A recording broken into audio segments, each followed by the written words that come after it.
Assalamualaikum warahmatullahi wabarakatuh. Waalaikumsalam warahmatullahi wabarakatuh.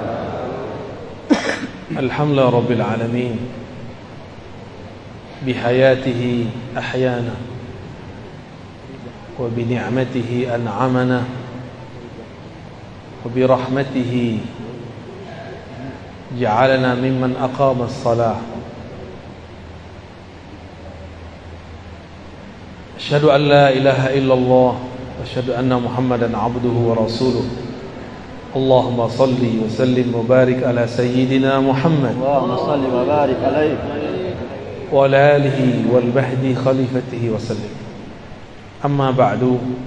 Allahumma bika asbahna wa bika amsayna wa bika nahya wa bika namut wa ilayka an-nushur.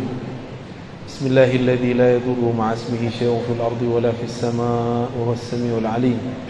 نعوذ بكلمات الله التامات من شر ما خلق. اللهم إنا نسألك خير هذا اليوم وخير فيه وخير بعده ونعوذ بك من شر هذا اليوم وشر ما فيه وشر بعده. Jamaah subuh yang dimuliakan Allah, kota Singkawang ya. Ini kota insyaallah diberkahi Allah. Amin ya Allah. Karena jamaahnya masih banyak yang sholat subuh.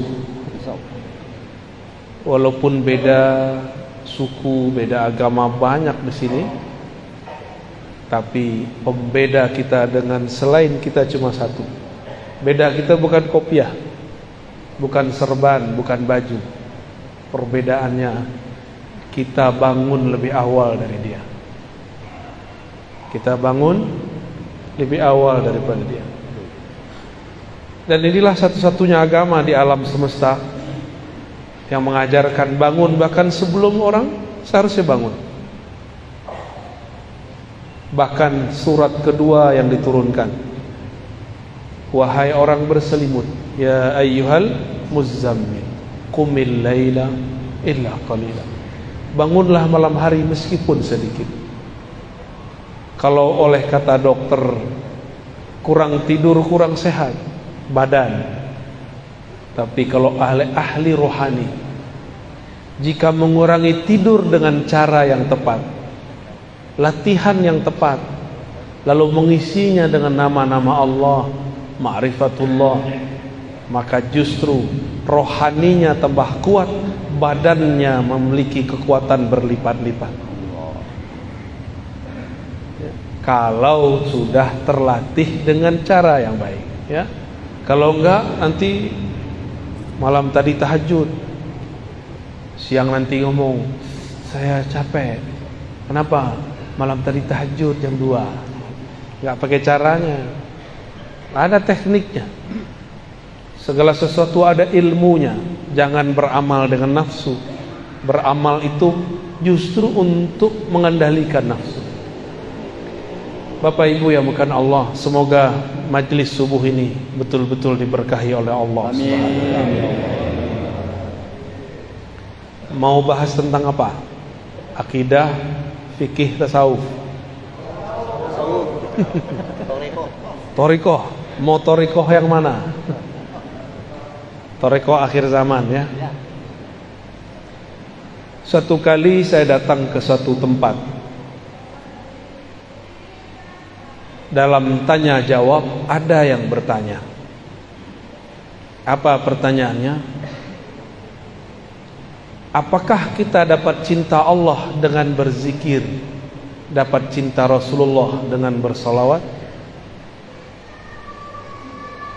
Saya lihat yang bertanya masih kecil, tapi pertanyaannya seperti orang yang sudah sedewasa. Mungkin dia dapat keberkahan sang wali yang ada dulu mengajar di pesantren itu. Dan juga mungkin ini pertanyaan seperti Jibril bertanya kepada Nabi Muhammad untuk mengajari siapa yang hadir. Atau mungkin yang lain. Wallahu a'lam bis-shawab. Yang pasti pertanyaannya, apakah dengan zikir kita jadi cinta Allah? Allah jadi cinta kita? Apakah dengan salawat kita dapat cinta Rasulullah? Lalu dengan izin Allah dan nikmat Allah saya menjawab, cinta Allah dulu baru berzikir, cinta Rasulullah dulu baru berselawat. Dari mana dalilnya? Dalilnya dari Quran, surat Muhammad sallallahu alaihi wasallam ayat 19. Fa'lam annahu la ilaha illallah. Fa'lam dulu. Al-Imam Al-Bukhari menerjemahkan kata fa'lam, al-ilmu qabla al-qawli wal amal. Berilmu dulu baru katakan dan amalkan. Jangan dibalik. Beramal dulu baru berilmu, itu tidak tepat. Maka fa'lam, pelajari dulu siapa yang engkau sebut, baru sebut namanya. Maka ringanlah menyebut namanya. Mau 1000, 2000, 3000, 5000, 10.000, 70.000, ringan. Tapi kalau belum kenal namanya, 33 pun terasa berat. Kalau sudah cinta, jangankan duit 50.000. Kalau kita punya 5M pun kita kasih. Tapi kalau belum kenal nih, traktir 5.000 pun kita berat. Benar. Itu baru makhluk, apalagi Khalik. Kalau belum kenal, ada orang telepon kita, "Bang, jemput aku bang." Malam hari, kita nggak kenal. Apa kita jawab? Siapa kau? Tapi kalau sudah kenal suaranya, "Ada Pak Adinda?" Maka kita jemput dia kalau kita sudah kenal. Karena kenal pasti cinta. Udah cinta baru berkata-kata dan beramal. Itulah makna daripada surat Muhammad ayat 19. Sayyidina Abu Bakar As-Siddiq setiap kali menyebut nama Allah, badannya langsung bergetar. Dia tidak sanggup mengeraskan suaranya. Maka dikenallah Sayyidina Abu Bakar As-Siddiq, zikirnya lembut. Dalam bahasa Arab, az-zikr al-khafi atau sirri, zikir yang yang lembut.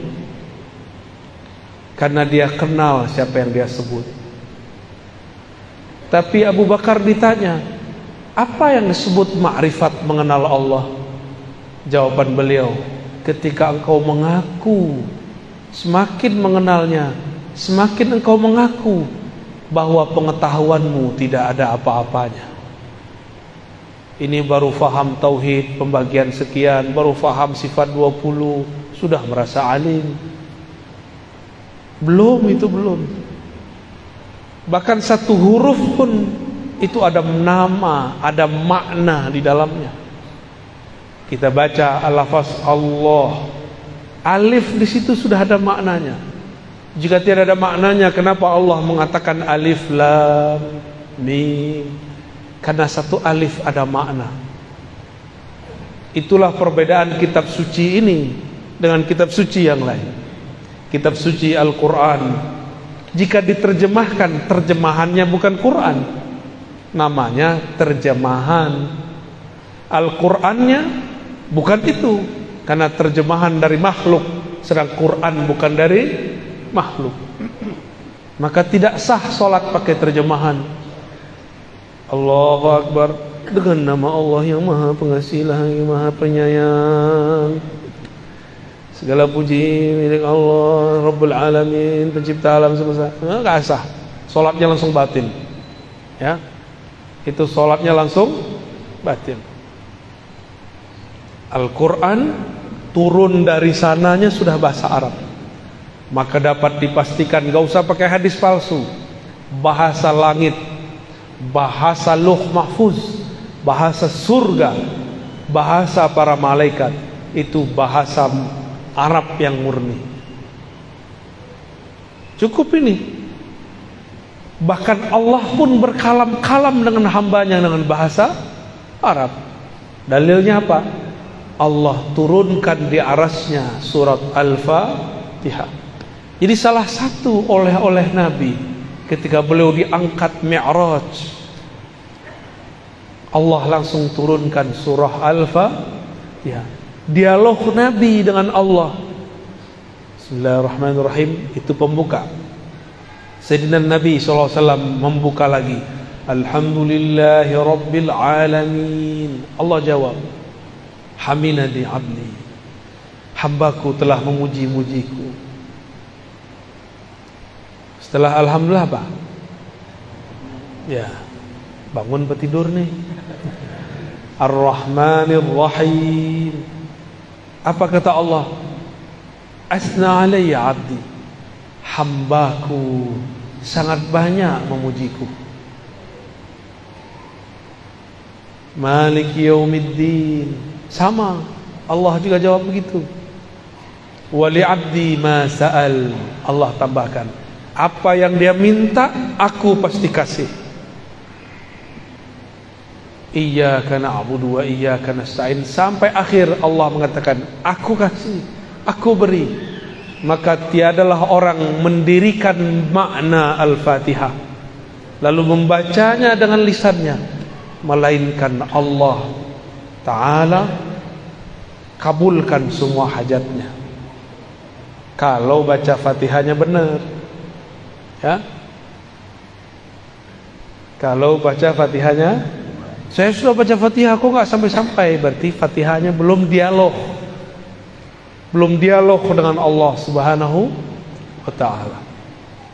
Ketika Nabi naik ke arasy Allah, Allah turunkan di situ, maka ada ayat yang belum tertulis sebagai ilmu Al-Quran. Dalam ilmu Al-Quran disebut dengan ma'rifatu makan nuzulil ayat, mengetahui tempat turunnya ayat. Belum ada yang menyebut arsy, samawi, ardi. Yang baru ada laili nahari, turun siang hari, turun malam hari. Makki madani, turun di Mekah, turun di Madinah. Tapi kita tambahkan ilmu Quran di akhir zaman, ya, bahwa Al-Fatihah adalah ayat arsy, ayat yang turun di arasy Allah Subhanahu wa Ta'ala. Itulah yang dibawa. Oleh karena itu solat hanya sah dengan Al-Fatihah. Jangan debat lagi kalau ada imam baca atau tidak. Jangan debat lagi. Nabi cukup mengatakan la salata liman lam yaqra bi Fatihatil Kitab. Hadis Bukhari dan Muslim.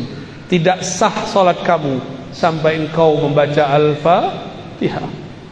Mau imam makmum sama, namun adabnya imam dahulu baca baru kita baca. Kenapa? Karena munajat dialog ini tidak bisa diwakilkan kepada imam. Meskipun ahli fikih bilang bahwa kalau imam baca cukup bagi makmum, betul, itu jaminan. Tapi jika dia seorang hamba, dia harus berdialog dengan Rabbnya. Maka saya termasuk orang yang sangat kagum dengan mazhab Imam Muhammad bin Idris Syafi'i. Beliau berdasarkan hadis ini mengatakan, mau imam mau makmum wajib baca Al-Fatihah, karena dialog munajat hamba tidak dapat diwakilkan kepada seorang sahaja. Jadi gak usah debat, Pak. Debat itu belakangan, hadisnya tidak ada perdebatan. Yang tidak boleh baca keras-keras di belakang, atau baca aja lebih dahulu dari imam. Itu yang tidak boleh. Jadi dialog di arah sana bukan dengan tasyahud yang kita baca at-tahiyatulillah. Itu hadisnya kurang sahih, bahkan tidak sahih. Yang sahih adalah dialog arsyiyah, ayat arsyiyah, surat Al-Fatihah. Oleh karena itu membaca ayat-ayat yang ada di Al-Fatihah, 7 ayatnya wajib secara mutlak. Membuat salat menjadi sah atau salat menjadi tidak sah. Guru-guru kami yang ahli ma'rifat mengkalamkan kepada kami, apakah salawat Allah kepada hambanya? Maka beliau mengatakan, salawatullah ala abdihi suratul Fatihah. Salawat Allah kepada hambanya adalah turunnya surat Al-Fatihah. Salawat artinya turunnya rahmat.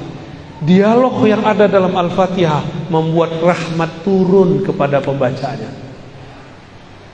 Oleh karena itu, kalimat di hadisnya la salata, tidak dianggap salat. Liman la yaqra, liman lam yaqra, bagi yang tidak qara'a. Apa arti qara'a? Jama'a bainaz zahir wal batin. Qara'a bahasa Arab artinya menggabungkan zahir dan batinnya, baru disebut qiraah. Inna alaina jam'ahu wa qur'anah. Quran di situ artinya kumpulkan. Berarti orang yang disebut membaca Al-Quran, orang yang mengumpulkan batinnya dan zahirnya dalam satu lafaz. Gimana? Tadi sudah baca qiraah Al-Fatihah belum? Belum ya? Lain yang dibaca, lain yang dikumpulkan ingatan dengan kolbu. Dari kolbulah kita membaca Al-Fatihah. Bismillahirrahmanirrahim. Dengan nama Allah. Allah itu bahasa kolbu. Ar-Rahman, yang mengasihi, yang maha kasih, yang maha sayang. Kasih sayang bukan ada di badan, bukan ada di muka. Tidak ada namanya muka terkasih, yang ada kolbu yang mengasihi. Kalau wajah cantik, tapi kalau kolbu di dalamnya ada kasih sayang, maka bismillahirrahmanirrahim turunnya ke dalam kolbu. Jadi kalau baca Al-Fatihah, baca dengan insya Allah salatnya khusyuk ya. Tidak tahu artinya tidak apa-apa, tapi pahami tujuan membacanya.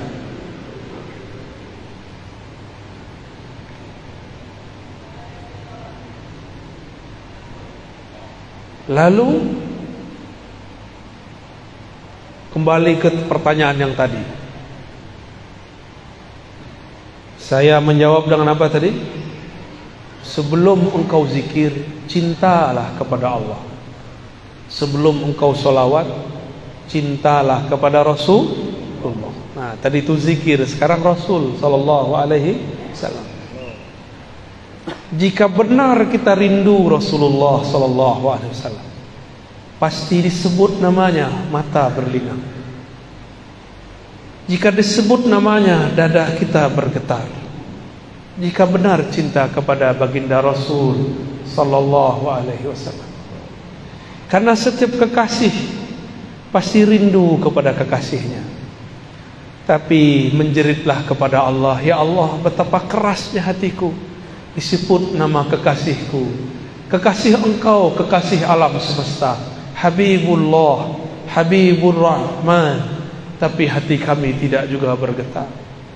Maka istighfar kita bukan istighfar dari dosa fisik semata. Kita pun istighfar, ya Allah, ternyata hatiku, jiwaku, ruhku tidak kenal kepada bapak ruhku, baginda Rasul sallallahu alaihi wasallam. Apa yang mesti kita kenali dari Rasulullah sallallahu alaihi wasallam? Beliau mengatakan, ana Muhammad, aku nama jasadku Muhammad. Ana Ahmad, aku ruhku bernama Ahmad. Ana Aqib, aku tugas kerasulanku, kenabianku Aqib, penutup semua rasul dan nabi. Ana Mahi, aku pembawa syariat risalah, menghapus semua risalah terdahulu. Beliau menyebutkan hanya beberapa sifatnya, beberapa namanya. Maka sebanyak apa kita kenal namanya, sebanyak itulah kita kenal baginda Rasul sallallahu alaihi wasallam. Tapi dari semua nama itu, yang paling inti adalah Muhammad Habibullah, Ahmad Ruhullah. Nabi Muhammad itu Habibullah, ruhnya adalah hembusan dari Allah. Dari hembusan itulah ruh kita ada. Itulah makna ayat, setelah aku ciptakan tubuh, nafakhtu fihi min ruhi, aku tiupkan ke dalam tubuh itu rohku, ruhullah Ahmad. Maka sumber ruh yang ada dalam diri ini bersumber dari ruh Ahmad. Maka kita ini adalah pecahan daripada ruh Ahmad. Kalau ruh ini bersumber dari Ahmad, tubuh ini bersumber dari ibu, maka kita sebut ibu kita ibu karena badan ini keluar dari badannya. Ruh kita keluar dari ruh Ahmad. Maka ulama kita ahli ma'rifat memberi istilah Ahmad ummul arwah, Ahmad ummur ruh. Ahmad adalah ibunya sekalian ruh. Jadi kalau berselawat katakan Assalamu alayka ya Sayyidana Ahmad, ya ummar ruhina, ya umma arwahina. Salam atas engkau wahai Sayyidina Ahmad, dari engkaulah ruh kami bersumber, engkaulah induk daripada ruh kami.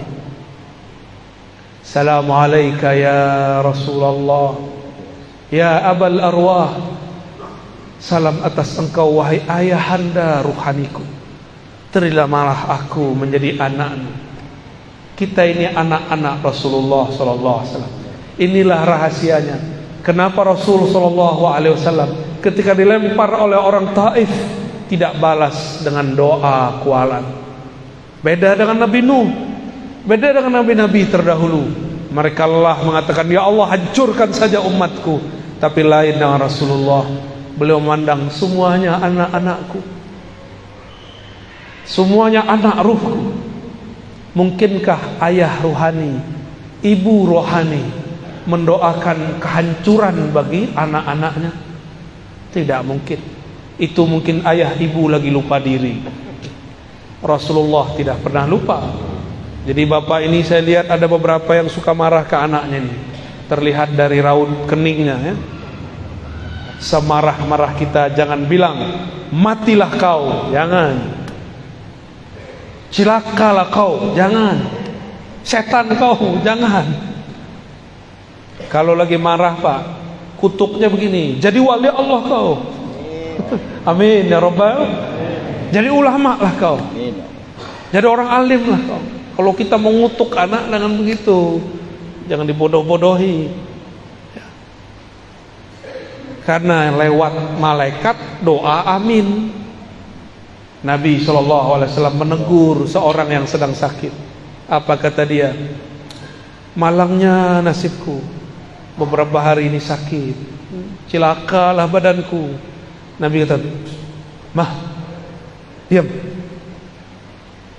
Jangan katakan yang buruk-buruk. Fa innal malaikata yu'minuna ala ma taqulun. Jangan berbicara yang buruk-buruk, karena malaikat mengaminkan yang kalian katakan. Ya, sepakat ya. Jangan ngutuk anak dengan yang buruk. Kalau ngutuk dengan yang baik Pak. Baik. Sudah faham kenapa Nabi berbeda dengan Nabi Nuh. Walaupun umurnya 950 tahun, Nabi Muhammad cuma 63 tahun secara fisik, tapi ruhani Nabi lebih tua dari Nabi Nuh. Ruhani Nabi Muhammad itu induknya ruh Nabi Nuh. Maka Nabi Nuh tidak sanggup melewati kemuliaan ruh Nabi Muhammad sallallahu alaihi wasallam. Maka kalau bersolawat Pak, saya ijazahkan satu solawat, dibaca dalam hati. Assalamu alayka ya abati ya Rasulullah. Atau pakai tambah, Assalatu wassalamu alayka ya abati ya Rasulullah. Salawat dan salam atas engkau wahai ayahanda rohaniku Rasulullah sallallahu alaihi wasallam. Coba sama-sama. Assalatu wassalamu alayka ya abati ya Rasulullah. salam atas Engkau, salam rindu atas Engkau. Wahai ayah ruhani kami, terimalah kami menjadi anak-anak rohani-Mu. Amin ya Rabbal alamin. Al-Fatihah. Ar-Rahman. Iyyaka na'budu.